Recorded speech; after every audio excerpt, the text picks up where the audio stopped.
You're listening to Rocket Night. Hi, Cherise. This is Lester Chambers of the legendary Chambers Brothers. I'd like to thank you from the bottom of my heart for caring for musicians and letting the whole entire world know we rock at night.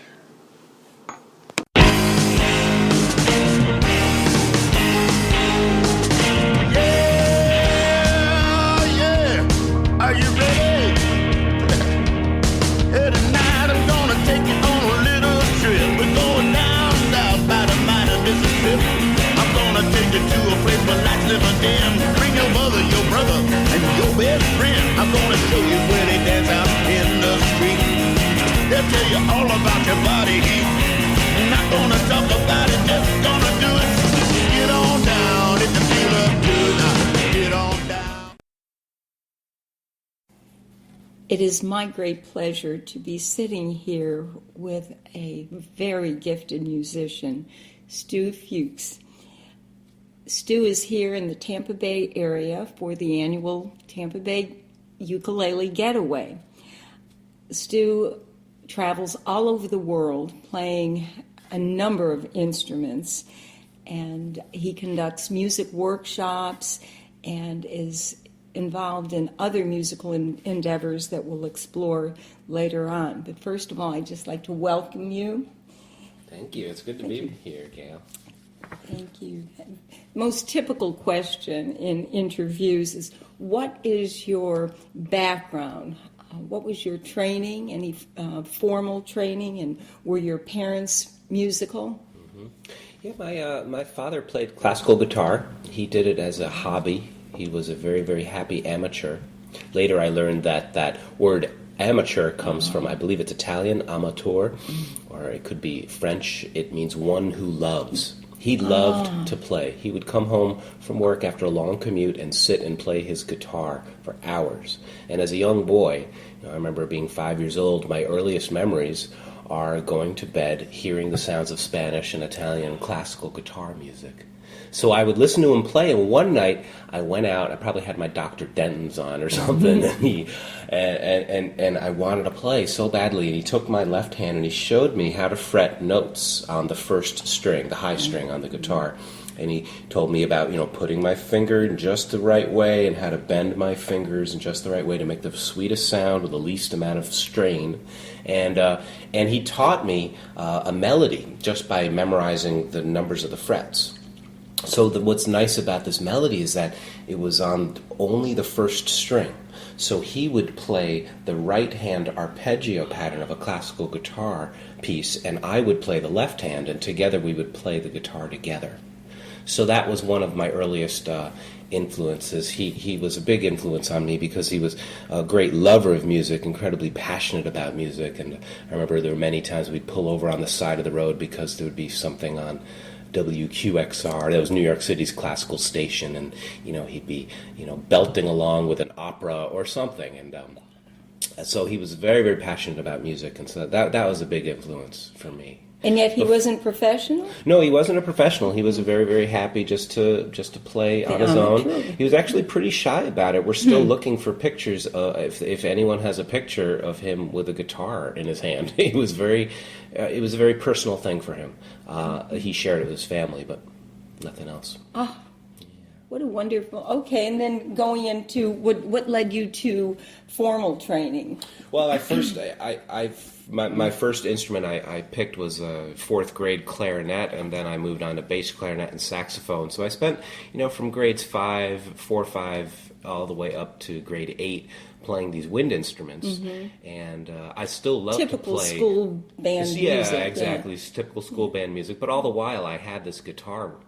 So I had my dad's first classical guitar, and what I would do is I would just take it into the woods, and I would sit in the wilderness. I was blessed to live in a place where there was a lot of trees and nature, and I would sit underneath trees and listen to the sound of the wind, and I would try to imitate the wind on the strings, or I would hear a bird go ahead, and I would scrape the strings to try to make the bird sound, and I had no idea how to really officially play. This is, again, age 5, 6, 7, 8. Oh, my. And I would just go into the woods and just kind of play with it. And that self-taught, free-form approach still forms the foundation of what I do, even though I got into, formal training later. I still like to approach it just like a kid who likes to just make one sound after another and have fun. You truly play music. You play. I mean, that's you too. That's wonderful. Oh. So after I took some wind instrument lessons, I eventually got something happened. It happens to a lot of teenage boys. It's called Led Zeppelin or Van Halen or Jimi Hendrix or Eric Clapton, and I just got so into electric guitar, and so I played lots of electric guitar.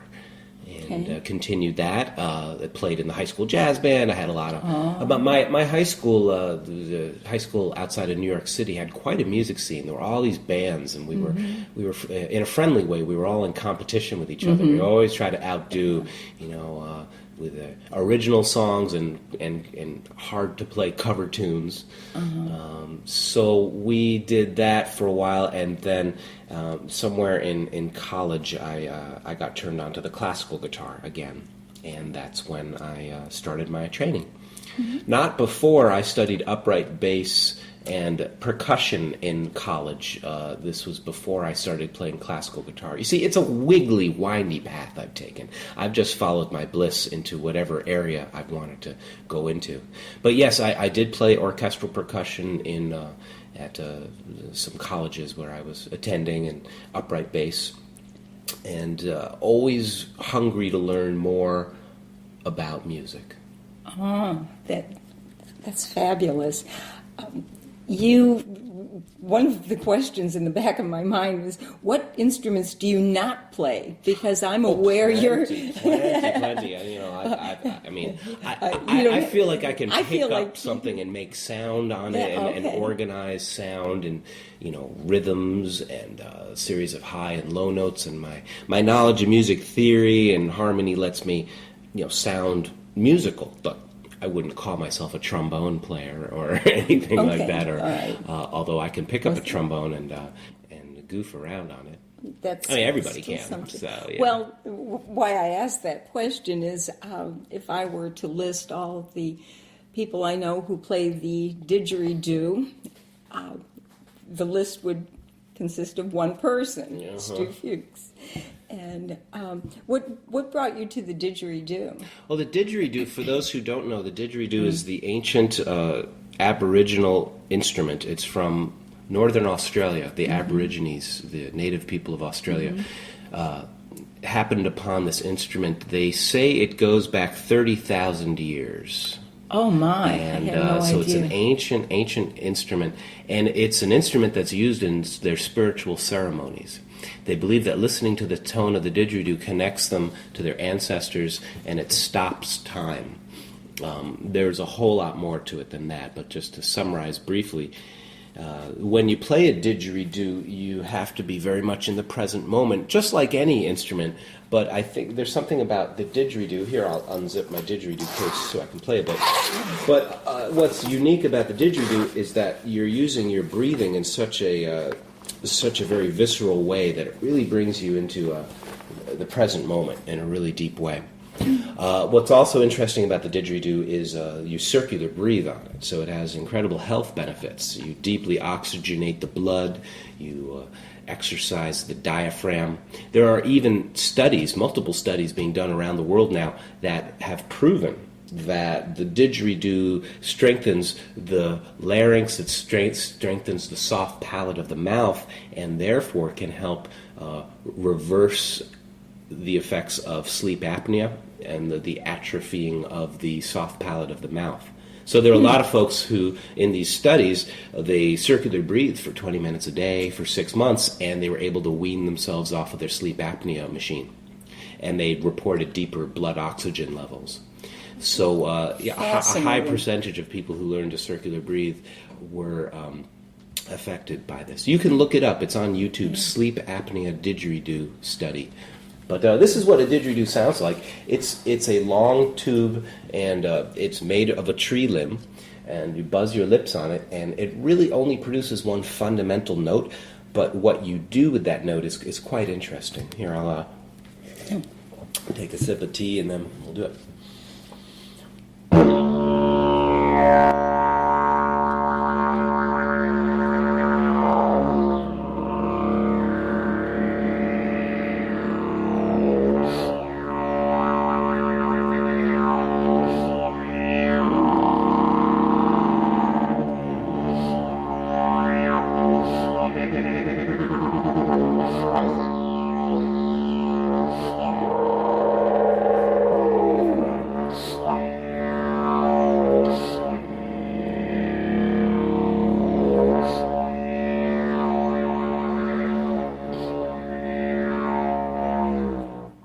So you can hear how the sound doesn't stop. You may have heard me sniffing the air. That's me breathing in through my nose while I'm breathing out through my mouth. You could, of course, play all kinds of grooves and rhythms on it, too.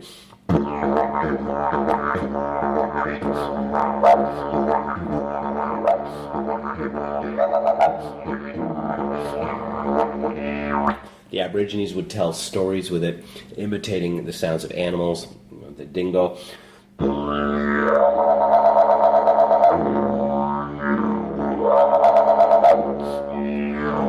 Prairie dogs.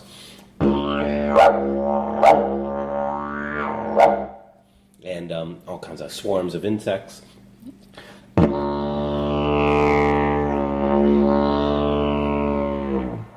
So this instrument is intimately connected with the sounds of the bush, the wilderness in Australia. Nature vibration, very much. And so. vibrations, for sure. I mean, I could really feel the vibrations from that. That's wonderful. It's something that, those who are listening to this, when you're in the room with the didgeridoo, it'll be a little different than listening to this, through your computer, because the sound waves contain so many deep tones and also a wide spectrum of harmonic overtones, which are very beneficial.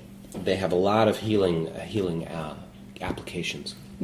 So playing a didge is an awesome thing to do. I recommend it to everybody. I got into the didgeridoo about 20 years ago, and I've been circular breathing for about that long, and it's made my lungs bigger. I think that could be useful information for a lot of people, but besides just being so fascinating, I will say that 2 years ago, I believe it was, I had the pleasure and the opportunity to attend one of your workshops at a music store in Clearwater. And even though it was a ukulele workshop, you took a little departure from that. You played the didgeridoo and led a meditation. And it was just incredible, because in that setting, I would never imagine that I would feel so relaxed and so serene, and it just practically out of body. But you did mention, of course, the therapeutic aspects of it. And as I understand it, I think your bio says that you've been involved in music therapy and music for healing. Yeah. Tell me a little bit about that. Yeah. Well, I'm glad you liked the didgeridoo back at that workshop. I did. It was so memorable. Yeah. Well, my involvement with music as healing goes back to those first days when I was a kid, going into the woods and just grounding myself with the sound of the instrument.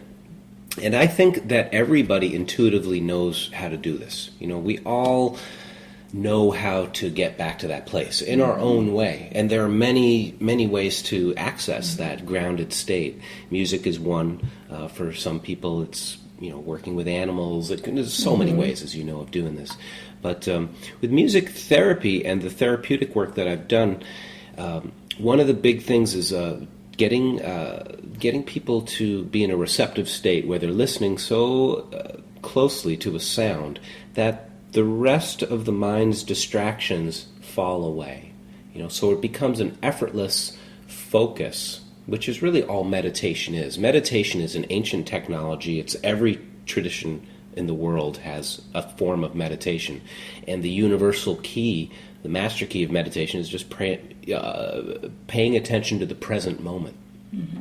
The didgeridoo is powerful for that because it gives out such a wide spectrum of harmonics and it's very present.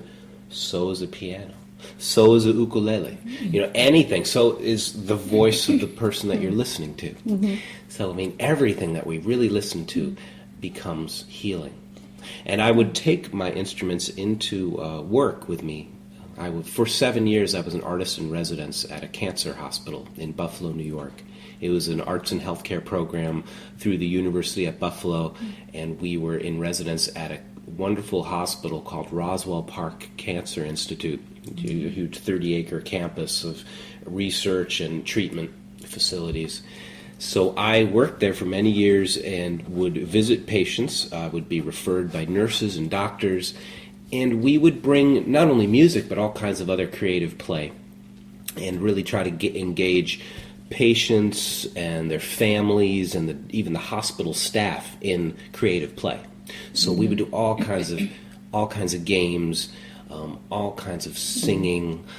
Sometimes people, when we would visit them, you of course work with the person from the place that they're at. So sometimes people aren't ready for that kind of visit. But over time, a relationship is formed and some trust is formed, and people would begin to take risks. People would pick up a ukulele and learn to strum a chord, or just sing along with a song that they loved. And it really gave patients something to look forward to. And for a lot of the cancer patients, some of whom were going through treatments where they were sequestered from the world. If you're going through a bone marrow transplant, you have to be removed from the world and be in a very, contagion-free environment.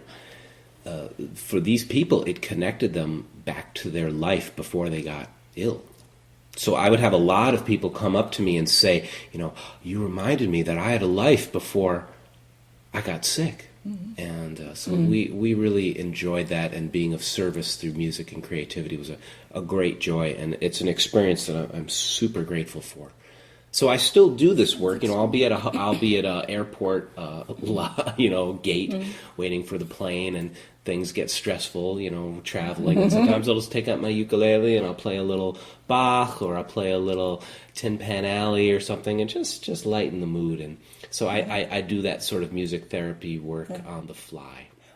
Literally on the fly. Yeah, right. And, do other travelers appreciate that? I know I would if I were in an airport. Just like the hospital environment, I couldn't come in with like cannons blasting. Couldn't just walk into somebody's room like that. Mm-hmm. So I would always enter gracefully and try to merge with the situation that's present. Mm-hmm. Same thing with with any place, whether I'm on the back of a bus or at an airport gate.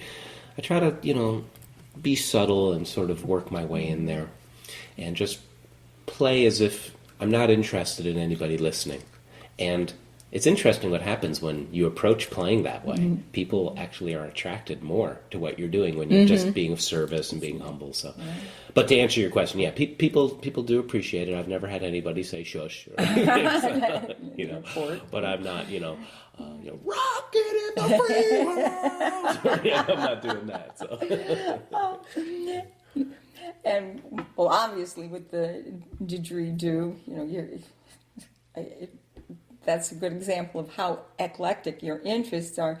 I know you're very interested. Well, you mentioned Latin music and as well as classical. And you have a trip planned to South America? Yeah, I'm going to be going to Fortaleza, Brazil, for a jazz and blues festival in February of 2016, and then I'll be going to South America with an artist. I play with an artist named Sonatum Kaur, Kaur, Kaur, and she is a beloved yogic spirit singer. So she, when she travels around, sometimes 3,000 to 5,000 people come to her concerts. So I'm really honored to be playing with her, and we'll be going to South America and also Europe and a bunch of different holistic centers. So her music is, all about using the power of the voice, mantra, singing in community. So sometimes these concerts, kirtan is another name for it. It looks like it's written kirtan, but it's actually, the pronunciation is kirtan. So kirtan is essentially singing mantras, singing praises, and these mantras have a great vibrational power. When there are 3,000 people singing together with that intention, it's very, very powerful.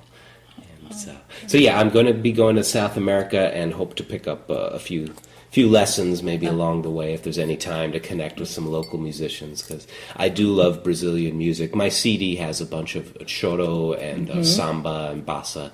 And it's a great CD, I have to say. Yes. My next one's going to be out sometime next year, and I'll be recording some more Latin music with it. Great. And speaking of learning, you are also a teacher. In fact, that's why you're here for the ukulele getaway. You're conducting workshops, and I mentioned that I had attended some of your ukulele workshops. And I would imagine there's a special, well, I know that it's a certain special person who can teach. The person may possess a body of knowledge, but to impart that, what brought you to teaching originally, or was it just a slow evolution? Well, my mom was a teacher. She still is, although she's retired. But yeah, my mom was a wonderful teacher, and I guess I was brought to teaching because of the blessings of the wonderful teachers who have come into my life, and I feel like I'm just giving back what I've received. Some of the amazing teachers would include, history and social studies and English and all the I've always loved so many of my teachers. But in music, my great teachers were a man named David Darling. He's a Grammy Award-winning cellist and composer. So I studied with him for many years, and I've been very influenced by the work of David Darling and his organization, Music for People. You might want to check that out, those of you who are listening. Music for People. Yeah, musicforpeople.org. It's an organization, it's a humanistic approach to learning how to improvise, play music from memory, play music by the heart, play the music that you're meant to play in the moment without judging yourself. It's quite a process, and so they have a 4-year training program. You can attend a Music for People workshop without being in the program. It's very much welcome, but I studied with him, so he influenced my learning in a big way, and of course my other teachers along the way of classical guitar and bass, and so I guess that's what brought me to teaching. Just this desire to want to give back, and I delight in opening people up to their musicality. I think it's so wonderful to Keyword, see people. delight. Yeah, yes, that reward. I want to talk a little bit about geography. No, one of my favorite songs on your CD is a song about Buffalo, New York. I mean, a great song. I mean, it really captures the essence of the city, even though I've not been there. Buffalo in my soul. That's Buffalo the name of in it. My soul. Yeah, I still have one in my soul. Well, you lived there a long time. In fact, 20 years. 20 years. And you were allied with the Philharmonic Orchestra, yes. right? Yeah. And but Buffalo's an incredible community. Now, I know some folks, it's interesting when you say, hey, folks, I used to live in Buffalo, New York, and nobody claps or something. Yeah. Buffalo, unfortunately, has had a bad rap after losing several Super Bowls, or has, That's in your song. Storms, people think it's just snow, chicken wings, and losing Super Bowls. But Buffalo is an incredible town. It really is an amazing arts community. And for 20 years, I was super grateful to be part of it. I got to do all kinds of interesting work, not only with the band, but with installation art, poetry, filmmaking. So there's quite a lot going on in Buffalo, and it's a very friendly and affordable place to live. Although, now that it's making a comeback, there is a big renaissance going on in Buffalo. It's not as cheap as it used to be, although it still is, compared to living in New York or San Francisco. But it's a great town and an incredible community of creative people, very, very friendly. Well, It's the city of good neighbors. That's the yes, name. that's So, in your song. yeah. Everything you mentioned the affordability and While I was there, I was part of the radio station, and I played with the Buffalo Philharmonic Orchestra a couple of times with my group, and so very very friendly place and wonderful place to live. But after 20 years, things were calling me to leave, and so I moved to New Hampshire just about a year and a half ago, and so now I moved from a neighborhood of 250,000 people to 750 people. I live in this little town, and it's my home base now. And I can understand, that even getting even closer to nature in New Hampshire, except it must make it more difficult for your travels, that your business demands that you travel a lot. Well, yeah, I mean, luckily we're not too far from Okay. things, and we're not far from Boston or Northampton, Massachusetts, not too far from Albany, New York. I'm very close to Mount Monadnock, beautiful part. You should come up and visit sometime. It's absolutely gorgeous. I up love there. that. Yeah, it's sweet. And one of the great things about the house and that land is that I hope to someday, host some sort of a gathering. I'm not sure how that would happen, but host some sort of ukulele gathering. I'm going to be hosting a ukulele retreat at the Omega Institute in Rhinebeck, New York. The Omega Institute is a really amazing yoga center. It's a center for holistic studies and yoga and all sorts of things, everything from fitness to nutrition, and that's I'll be doing that in June. So that'll be a ukulele retreat that'll offer all the things that you'd expect from a typical ukulele retreat: classes, jams, concerts. But it'll also be a chance for people to go into a place of their music practice where their mind will get a little bit quieter, and I'll be able to teach some of the practice techniques that have been gifted to me and practice techniques that I've used. I've sort of modified the techniques of yoga and meditation to the ukulele, and that's what this retreat's going to be all about. Specifically, is that just for those workshops? I would imagine you apply that to other instruments as well. I do, yeah. But this retreat in June at Omega will be it'll be very much intentionally about getting into how do we make music easy, and yoga has a lot of answers for that. And I want to say to anyone who's listening who's intrigued, you do not need any experience in yoga. You don't have to be able to fold yourself like a pretzel or anything like that. It's actually yoga is the word yoga means union. It's the English word yoke. Like the not the egg yolk, but the yolk that you'd connect the ox to the cart. Yes. Yoga, the yoke. So it's about just bringing yourself into a state of union in the present moment. That's all yoga is. So you don't need to have a certain flexibility or physical capacity for anything. It's going to be a blast. It's going to be so fun. I can't. It sounds great. Yeah, June 12th through the 17th. Yeah, and there'll be info on my website. Oh, that's great. StuFuchs.com, if you want to check it out. Very good. I hope to see you there. I think I would enjoy that a lot. The ukulele. How long have you been playing that? And because all of a sudden, in the last 5 or so years, that little instrument has enjoyed such a resurgence, and so many people have taken it up. And just the fact that there are all these uke festivals all over the world, this ukulele getaway in the Tampa Bay area.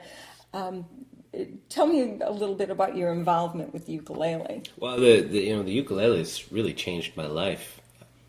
I love these gatherings. It's such a friendly vibe, It's all the friendliness of a folk festival, singer-songwriters, different instrumentalists. I just love the ukulele community. It's so cool. And it is a community. Oh, There's a brother and sisterhood. Really? Mm-hmm. Oh, yeah, definitely. And now that I've been traveling around and going to these festivals now for almost 3 years consistently, you do start to see some of the same people. So, hey, there's Joe. Oh my God, I haven't seen you in a while. So it's really really fun. But, the way the ukulele came into my life was in 2001 was when I first picked up a ukulele. It was a miserably dark, cold, sunless winter in Buffalo. No sun for about 20-something days. It was really rough. And it was getting close to Christmas, and my friend's music store, he had a very cheap $10 ukulele on the wall.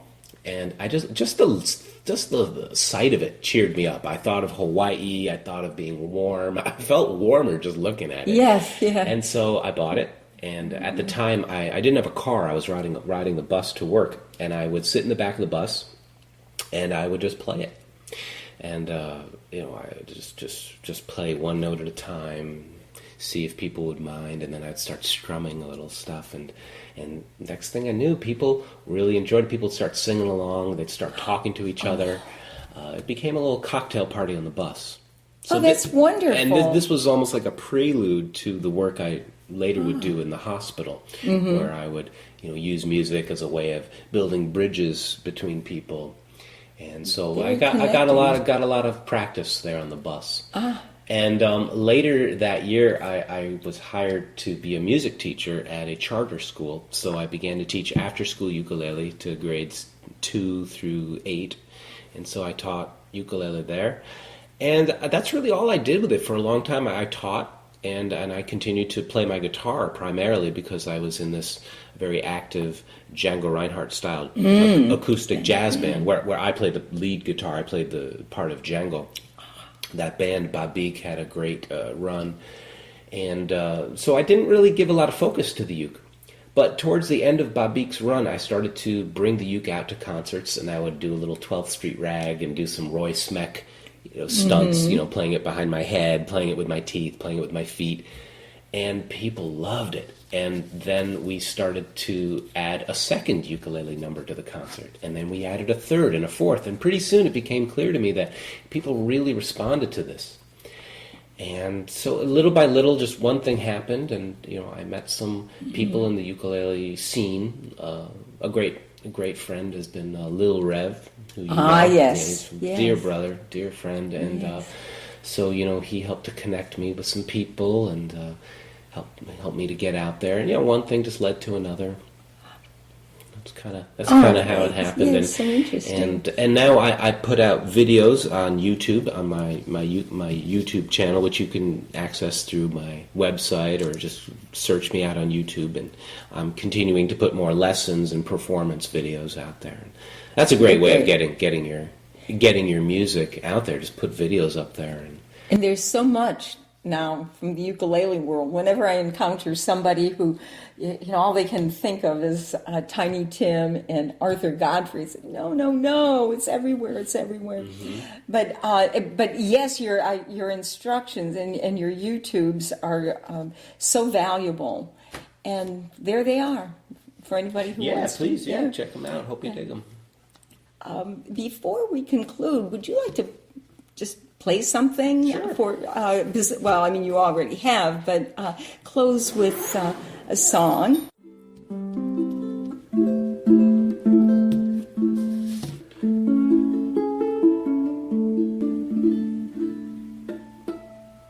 Here's a piece of music that I love to play around sunset. Where I live in New Hampshire, there's a lake nearby, and I love to sit by it. So if you're driving, don't close your eyes. But if you're sitting home, close your eyes, and let's go to the lake together.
little first thing in the morning. It's beautiful. Just beautiful.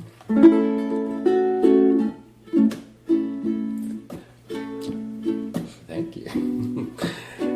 See, now I'm starting. So, anyway, we could cut that right at the end of the song. Well, I just want to thank you so much. Mm-hmm. Is there anything else you'd like to play? Or, I'll play a little bit of a piece of music.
Wonderful. Well, thank you so much. I just enjoyed talking with you and hearing you play and Thanks. hearing your Good to talk insights. to you too. Thank you so much for having me. Thank you so much. Yeah, hope we get to see each other soon. We will. We'll be hanging out all weekend here. Yes, for the great getaway.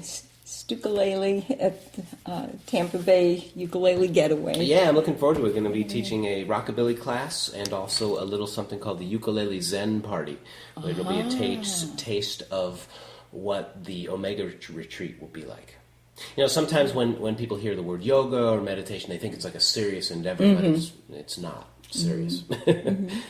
So yeah, I'm looking forward to giving people a taste of that and how just a little bit of awareness of the present moment and the breath can make your playing really, really a lot easier. So I've seen it benefit a lot of people, so I'm always excited to share that with people. Just fabulous. Well, thank you so much, Stu. Thank you. My pleasure. You're listening to Rock at Night. Thanks for the intro melody. It's called Get On Down by Billy Bass Alford. Thanks.